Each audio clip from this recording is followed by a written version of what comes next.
Balitang Pulis Gapo. Isang mapagpalang Huwebes sa ating pong lahat. Magandang umaga lungsod ng Olongapo. Ako po si Police Lieutenant Mary Ann Sadaba, ang inyong Public Information Office. Ako naman po si Police Master Sergeant Jason Argonillo, ang Public Information Section PNCO ng Olongapo City Police Office. Samahan niyo po kami ngayong umaga para ipaabot sa ating mga kababayang Olongapenyo ang mga balita sa pamamagitan ng ating programang Pinalakas through online. Hatid sa inyo ng Subic Broadcasting Corporation na naglalayong ihatid ang mga mahalagang kaganapan at impormasyon mula sa Olongapo City Police Office sa loob ng ating lungsod. Ito ang Balitang Pulis Gapo. Siyempre dito lamang yan sa 97.5 DWOK FM. Ito ang radyo ko. Thank God it's Thursday. Today is May 8, 2025 at ilang tulog na lang, eleksyon na.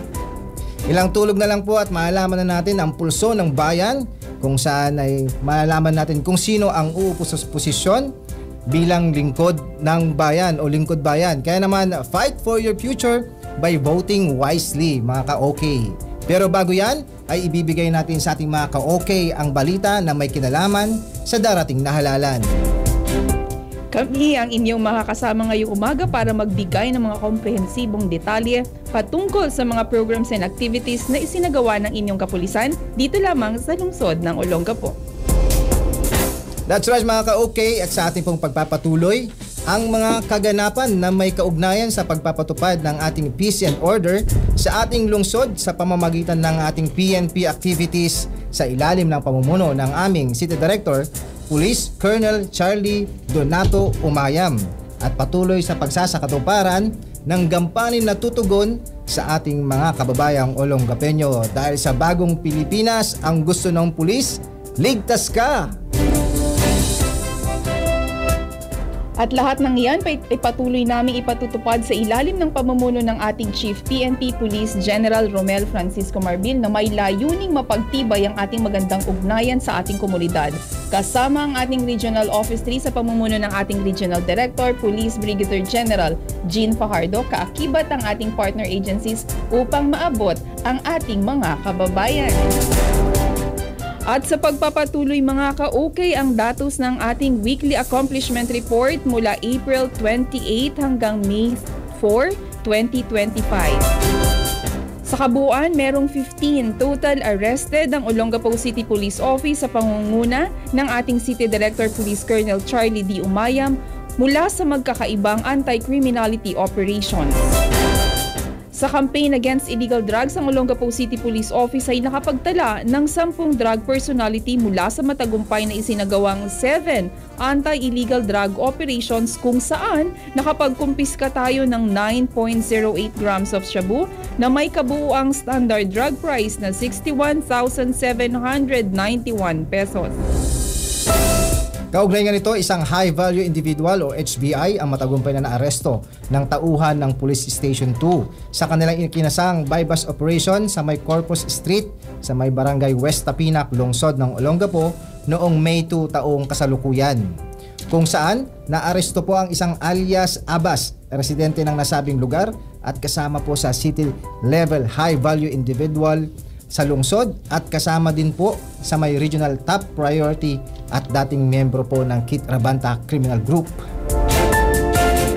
Nakumpiska sa sospek ang 4 na pirasong sachet na hinihinalang shabu na may tinatayang timbang po na 6.2 grams at may standard drug price value na 42,160 pesos.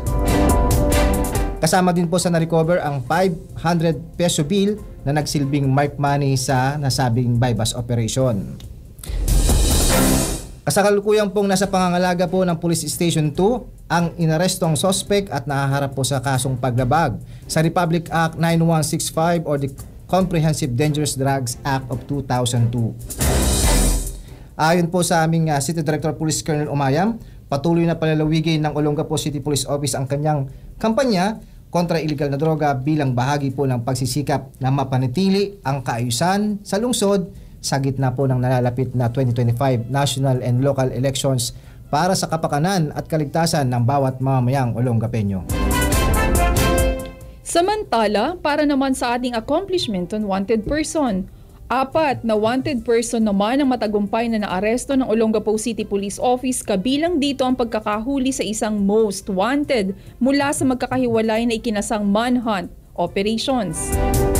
Kaugnay nito, ang pinagsanib puwersa ng CIDG kasama ang tauhan ng Olongapo City Police Office, Zambales Provincial Police Office, Regional Intelligence Unit ng Region 3 at 11, at Tagum City Police Station ay nagsagawa ng manhunt operation sa 18th Street, Barangay East, Bahak-Bahak dito sa lungsod ng Olongapo, kung saan nagresulta sa pagkakaaresto ng isang wanted person na may alias Leo sa bisa ng warrant of arrest na inisyo ng Regional Trial Court Branch 73 Olongapo City dahil sa dalawang kaso.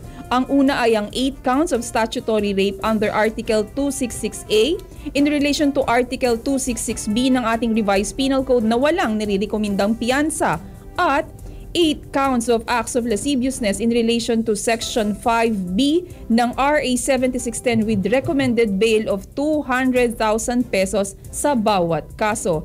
Ihaharap ang nadakip na mga akusado sa City Prosecutor's Office ng Olongapo para sa legal na paglilitis.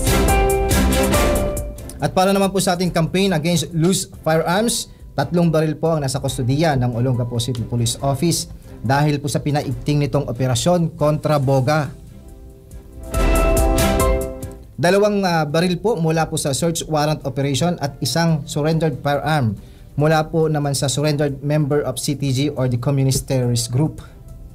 Kaugnay nga po nito, isang caliber 38 revolver with a dilapidated serial number loaded with 2 round live ammunition ang nakumpiska ng isang alias Rick mula po sa search warrant na ikinasa ng Police Station 6 noong April 29 taong kasalukuyan sa may Abra Street, Barangay Barreto dito po sa lungsod ng Olongapo. At isa rin pong caliber 38 revolver without serial number loaded with 3 rounds live ammunition ang nakumpiska rin sa isang alias Kim sa kaparehong araw noong April 29 mula po sa may Mactan area, Purok 1, Barangay West Bahak-Bahak. Dito rin po yan sa lungsod ng Olongapo. Nahaharap ang mga naarestong individual sa kasong paglabag sa Republic Act 10591 or the Comprehensive Firearms and Ammunition Regulations Act of 2013. Layunin po ng kampanya na ito na paigtingin ang kampanya ng Olongapo City Police Office, ang kampanya against loose firearms, at isa sa mga programa ng PNP, the Revitalize of Plan Katok, na kung saan nga po ay kailangan ma-account ang mga registered firearms, ma-deposit ang mga baril na unrenewed registration, at makumpiska ang mga unregistered firearms na kadalasan po ay ginagamit ng sa mga criminal activities ng mga lumalabag sa batas. Maliban dyan mga ka-okay, isang improvised shotgun, walang tatak at walang serial number na may isang round ng 40mm at isang M203 high explosive ang isinuko po sa pamunuan ng Olongapo City Police Office noong May 2 taong kasalukuyan. Base po sa report, bilang bahagi po ng ating Enhanced Comprehensive Local Integration Program or ECLIP ng PNP, isang dating rebelde po mula po sa makakaliwang grupo, ang voluntaryong sumuko sa Olongapo City Police Office upang wakasan ang pagsuporta sa komunistang kinabibilangan nito. Patuloy po ang misyon ng PNP na itaguyod ang kapayapaan at kaunlaran sa pamamagitan po ng inisyatibong pamamaraan upang himukin at talikuran ng dating membro ng Sangay Unit Propaganda sa ilalim po ng Lino Blas Command at Bagong Hukbong Bayan ang kanyang suporta sa samahan.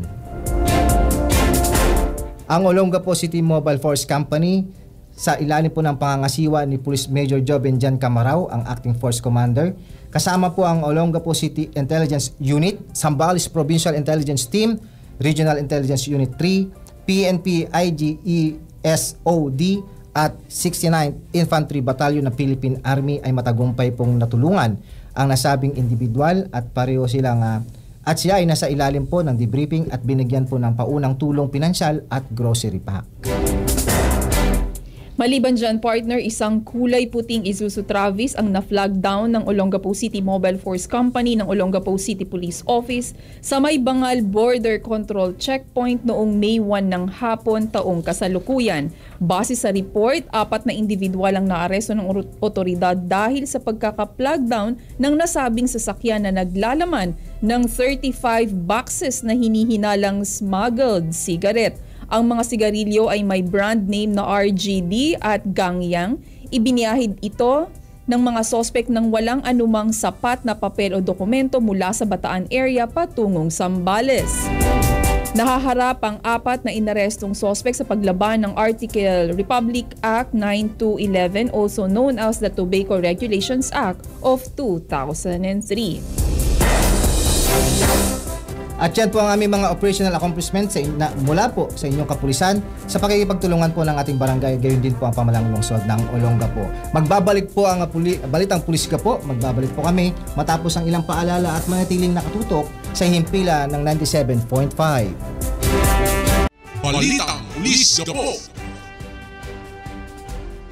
Ayan, muli pong nagbabalik ang inyong Balitang Pulisga po para naman sa ating information operation.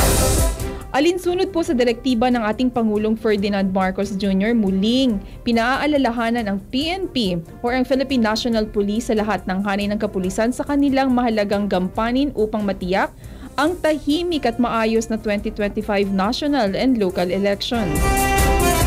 Malapit na po ang ating eleksyon sa Monday na. Matibay ang ating Philippine National Police sa kanilang pangako na pangalagaan ng integridad at demokratikong proseso at protektahan ang karapatan ng bawat Pilipinong botante. Binigyan diin po ng ating Chief PNP si Police General Romel Francisco Marbil ang kahalagahan ng papel ng PNP sa pagpapalaganap ng kaayusan ng ating eleksyon. Patuloy ding sumusuporta ang PNP sa kampanya kontrabigay ng Commission on Election, particular ang Committee ng Kontrabigay OCKB, at hinihikayat po ang publiko na maging mapanuri laban sa pagbili at pagbibenta ng boto. Ang PNP po ay mananatiling tapat sa aming misyong tiyakin ang 2025 election ay isasagawa ng naaayon sa tunay na kagustuhan ng bawat Pilipino nang walang anumang iligal at panghihimasok o manipulasyon. Para naman po sa ating campaign against fake news, muli po ang Olongapo City Police Office ay nagpapaalala sa ating mga kababayan patungkol po sa pagpapakalat ng maling balita o impormasyon.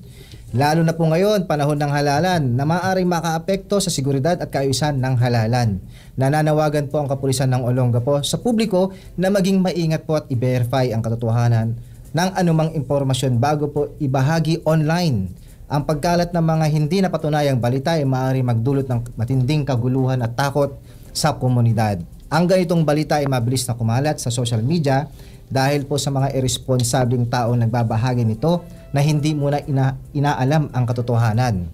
Kami po ay nagpapaalala na ang pagpapakalat ng maling impormasyon ay mayroon pong karapatang parusa sa ilalim po ng batas na tinatawag po nating Anti-Fake News Act of 2017. May dagdag ko lamang po, kaugnay ka po nito ay nag-umpisa na po tayo sa pag-activate ng ating Media Action Center upang bantayan po ang eleksyon sa tulong po ng ating mga partner media personalities or sa ating mga partner agencies sa media. Layunin din po nitong magsilbi na maging central information hub para sa ating mga miyembro ng media at publiko na nagnanais kumuha ng opisyal na impormasyon. Layunin po nitong layunin po nitong mapabilis ang daloy po ng impormasyon mula po sa hanay ng aming organisasyon, sa hanay po ng kapulisan. Naniniwala po ang Olongapo City Police Office na ang pagkalat ng peking balita isang seryosong bagay at may kaparusahan. Nananawagan po kami sa publiko na maging responsable po tayo sa pagbabahagi ng impormasyon at tumulong po tayo sa pagpapanatili ng kaayusan at kapayapaan sa ating komunidad. Para naman sa ating community engagement, pinaigting po ng Olongapo City Police Office ang kaalaman ng publiko ukol sa iba't ibang uri ng kriminal na modus operandi sa pamamagitan ng pagbabahagi ng mga flyers at IEC material sa mga kalsada, palengke, paaralan, simbahan, mall at iba pang pampublikong lugar. Ang aktibidad na ito ay malaking naitutulong sa pagbibigay kaalaman at kapangyarihan sa komunidad upang matukoy at makaiwas sa mga posibleng banta. Isang malinaw na patunay ng matibay na paninindigan ng PNP sa pagpigil ng krimen at pagtaguyod ng kaligtasan ng publiko. Patuloy naman sa pakikipag-ugnayan ang bawat police station sa kanilang mga barangay upang bigyang diin ang kahalagahan ng pagiging mapagmatyag at handa sa lahat ng oras.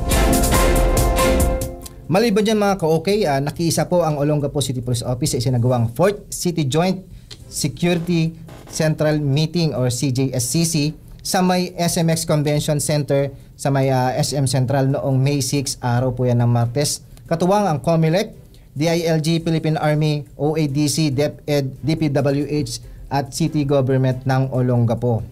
Maliban po dyan ay personal din pong nagsagawa ng inspeksyon ang aming City Director Police Colonel Umayam sa mga polling precinct sa loob po ng lungsod upang siguraduhin po ang presensya ng ating mga kapulisan at kahandaan nila sa mga nakadeploy na pulis sa bawat polling precinct sa mga schools po yan dito sa ating lungsod.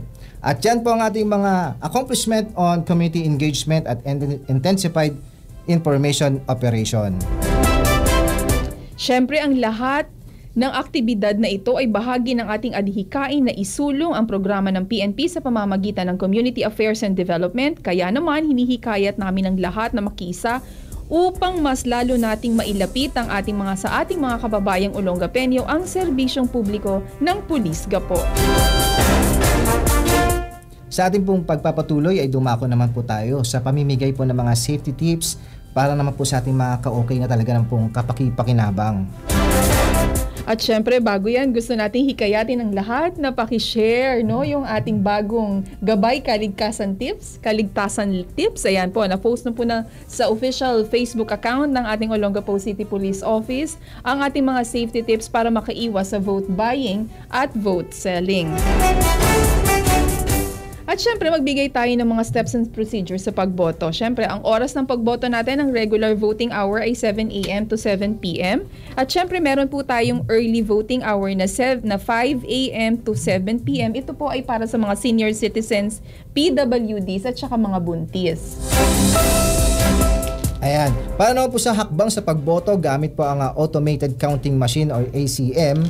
Unang-una po dyan, lumapit po sa mga electoral board na mismong nandun sa mismong polling precinct na pupuntahan po natin at sabihin ng inyong pangalan, precinct number at sequence number. So dalawa yun ma'am, precinct number at sequence number. Ayan. Kunin din syempre yung balota, yung ballot secrecy folder at marking pen mula sa electoral board at magtungo po tayo sa voting area para bumoto. I-shade ang bilog sa kaliwang tabi ng pangalan ng kandidatong nais mong iboto. Iboto lamang po ang tamang bilang ng mga kandidato na maaaring iboto sa bawat posisyon. At syempre po, kayo po mismo ang magpapasok ng balota sa ating ACM at hintayin lumabas ang voter precinct, ang voter receipt at tignan sa screen ang ballot image ng inyong balota. Suriin po ang voter receipt at ihulog ito sa nakatalagang lalagyan. Ayan, at syempre at syempre magpapalagay din po tayo ng edible ink sa ating kuko sa inyong kanang hintuturo. Ayan, paraan naman po ng pagboto. Ayan, itiman ng buo ang loob ng bilog ng kaliwang tabi ng pangalan ng kandidatong napili natin. Ibig sabihin, i-shade talaga natin ng maayos. Hindi po pwede yung X lang or check. Kasi may possibility na baka hindi basahin ng ating automated ACM. Yes. Siyempre, gumamit po tayo ng marking pen. Meron po tayong ibibigay ang ating electoral vote na designated marking pen. Yun po ang ating gamitin sa pagmamarka po ng ating napili at gustong iboto. Yan. Huwag po tayong magdadala ng mga pang-shade. Yun pong manggagaling mismo sa ating pong electoral board mismo ang ating gagamitin. Ayan. So, syempre partner, ilan ba yung mga dapat nilang iboto? Ayan. Meron tayo dito mga national position. Ayan. Sa ating pong mga senators, kailangan po 12 lang. 12? Ayan. I-check po natin. Ayan yung 12 senators natin. One party list. Syempre sa local election naman. Sa local election po, isa lang po sa isang member po ng House of Representative or Congressman. Isa po sa ating governor. Isa rin po sa ating vice governor. isa sa mayor, isa sa vice mayor, 2 pong member para po sa ating sanggunian, panlalawigan or board members o yung tinatawag nating bukal. Tapos 8 member po sa ating sangguniang bayan o konsihal. Kaya naman po ang ating paalala, bago sa araw ng halalan, suriin po ang plataporma at kwalifikasyon ng ating mga kandidato. Gumawa po tayo ng listahan para mas mabilis po sino po ba talaga yung gusto nating iboto. At alamin po ang lokasyon ng inyong voting centers at polling precinct. Sa araw naman po ng halalan, dalhin po ang listahang iboboto. Mainam po na magdala ng valid ID kung sakaling kailanganin ito at pumunta po sa Voter Assistance Desk para malaman ang inyong present number at hanapin ang nakapaskil na voters list. Ayan, yan po ang ating ilang paalala ngayong election safety tips. Naway magkaroon po tayo ng may mapulot tayong aral at makapag-iwan tayo ng malaman natin kung ano ba talaga yung mga dapat natin gawin nang sa gayon hindi po tayo ma-hassle pagdating ng eleksyon. Muli pong magbabalik ang Balitang Pulis Gapo matapos ang ilang paalala, manatili pong nakatutok lamang dito sa himpilan ng 97.5. Balitang Pulis Gapo. Ayan, muli pong nagbabalik ang inyong Balitang Pulis Gapo. Sa ating po mga ka-okay na meron po mga katanungan, suggestion, sumbong o impormasyon, maaari po kayong magsadya sa pinakamalapit na barangay sa inyong lugar o kaya naman po sa inyong mga police station sa inyong mga nasasakupan. Para naman po sa aming mga hotline numbers, ito po ang aming mga hotline number. Para po sa ating Olongapo City Cyber Response Team, ito po ang aming hotline number, 0908-590-5664. Para naman po sa Olongapo City Police Office Headquarters, ito po ang aming hotline number, 0998-598-5546. At para naman po sa aming Mobile Force Company, na makikita po ninyo sa aming mga border control points, dyan po sa may Baloy, Barangay Barreto at sa may bandang Bangal po, sa may boundary po ng Olongapo and Bataan. Ito po ang kanilang hotline number, 0920-415-4070. Para naman po sa ating Police Station 1 na nakakasakop po sa may Barangay Kalaklan, West Bahak-Bahak, East Bahak-Bahak, ito po ang kanilang hotline number, 0998-598-5547. At para naman po sa aming Police Station 2 na nakakasakop po sa Barangay New Banikain, Barangay New Kababae, New Ilalim, West Tapinac, ito po ang aming hotline number, 0998-598-5549.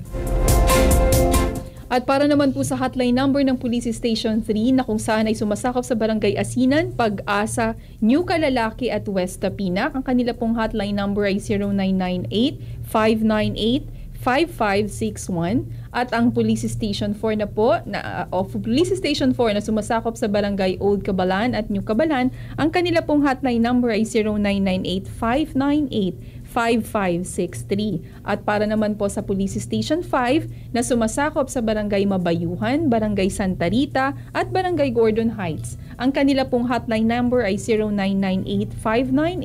0998-598-5567. At ang last barangay natin ang last police station natin, ang Police Station 6 na sumasakop sa Barangay Barreto. Ang kanila pong hotline number ay 0998-598-5569. At para naman po sa aming social media account, please follow our Facebook page at Pulis Gapo Disiplinado. Maaari din po nyo kaming samahan sa aming pong mga balita sa aming pong Subic Broadcasting Corporation. Ayan. At syempre paki-follow din po, paki-share din ng ating Facebook Live. Meron po ay Facebook account ng ating Olongapo City Police Office. Diyan niyo po makikita yung mga activities and accomplishment ng inyong Olongapo City Police Office. Meron din po kaming YouTube account. Pwede din po ninyo kaming i-follow at i-share ang ating mga crime prevention tips na kung saan nakalagay po sa ating YouTube channel sa Olongapo City Police Office. At syempre, meron din tayo every Sunday. Meron din tayong balitaan every Sunday sa K5 News FM every 3 o'clock to 4 p.m. At nice din po naming i-promote ang programang Sumbong Nyo, Aksyon Agad. Lunes hanggang Biyernes po yan, 12:30 to 1:30 p.m. Ganun din po ang programang Alagad ng Batas Tuwing Biyernes po yan ng gabi, alas 3 hanggang alas 8 po ng gabi yan. At ang aming pong Police News Network FB page. Ayan.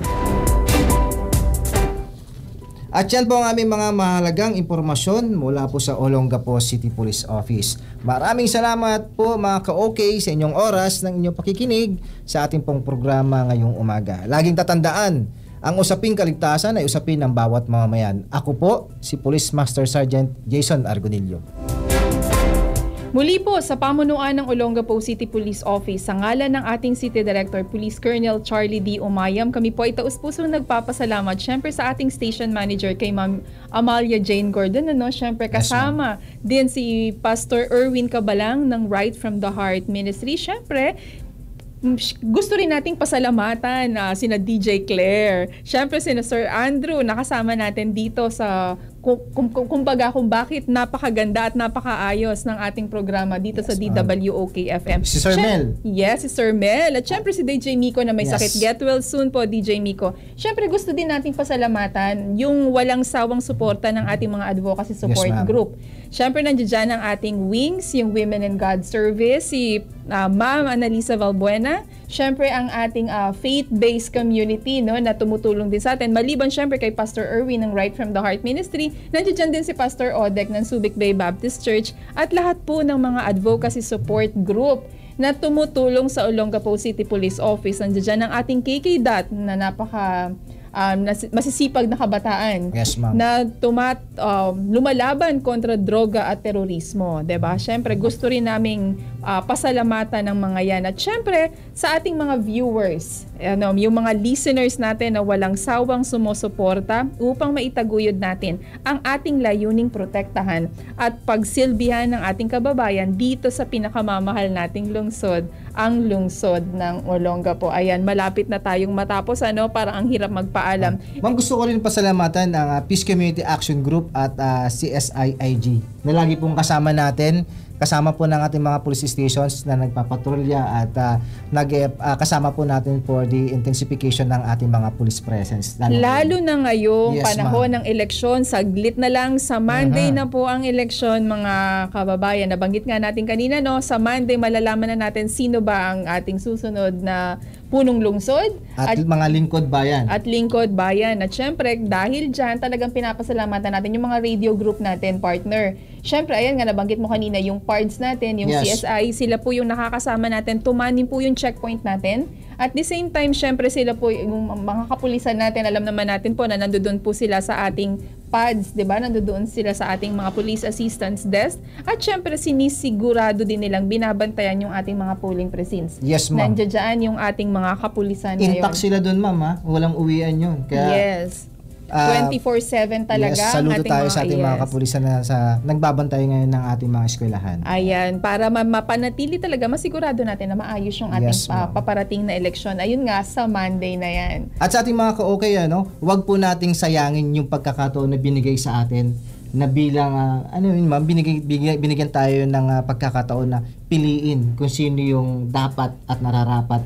Diba? Kaya, Pilipinas. Ayan, yes, Pilipinas. Ayan, nabanggit mo nga kanina nung naka-off-air tayo, na pag-uusapan natin, kasama natin si DJ Claire kanina. Ito yung pagkakataon actually, yung May 12 election natin. Ito actually yung panahon na kung saan talagang ikaw ang bida, ikaw ang pinakamataas. Yes, ma'am. 'Di ba? Ikaw, napakahalaga ng iyong partisipasyon. So, wag po nating hayaang madungisan ang ating pagkakataon ng ating kapangyarihan na pumili ng ating bagong pinuno na 'di ba, ma-compromise yun ng dahil sa vote buying or vote selling. Kaya naman muli po paki-follow or paki-follow po yung ating Olongapo City Police Office Facebook account, kung saan po na finlash natin or pinablish natin ngayon yung ating Gabay Kaligtasan, ang first segment ng unang first segment natin sa Gabay Kaligtasan ng ating anti-vote buying at vote selling.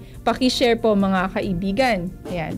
Ako po, ngayon po, sa pagkakataong ito, nagpapaalam na po. Ako po si Police Lieutenant Mary Ann Sadaba. Magsama-sama po tayong muli sa susunod na linggo upang makinig sa programa tuwing Huwebes ng umaga. Dito lamang yan, syempre, sa 97.5. At ito po ang Balitang Pulis Gapo.